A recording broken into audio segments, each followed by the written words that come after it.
আসসালামু আলাইকুম বন্ধুরা। আজকে এই ভিডিওটি হলো সূচকের সূত্রাবলী নিয়ে। আজকে ভিডিওটাতে দেখতে থাকুন, আপনাদের অনেক উপকার হবে।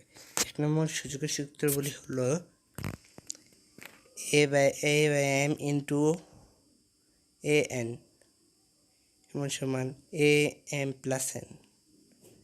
উপরে m আর n হলো সূচক, এটা মনে রাখবে।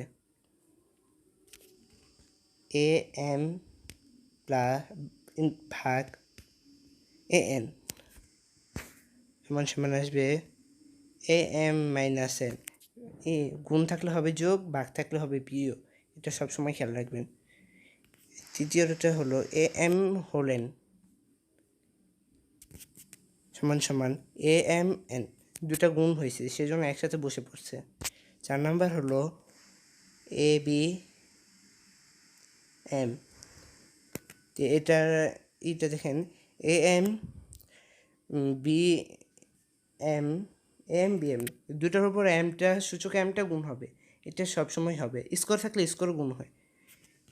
a0 সমান 1, এটা গাণিতিক বিশ্লেষণ পরবর্তীতে দিয়ে দিব। এটা হলো ax সমান by, এটা গাণিতিক বিশ্লেষণের পরবর্তীতে দিয়ে দিব। by হলে x সমান by হলে x সমান y, এটা গাণিতিক বিশ্লেষণের পরবর্তীতে দিয়ে দিব। আমাদের ভিডিওটি যদি ভালো লেগে থাকে তাহলে সাবস্ক্রাইব করবেন।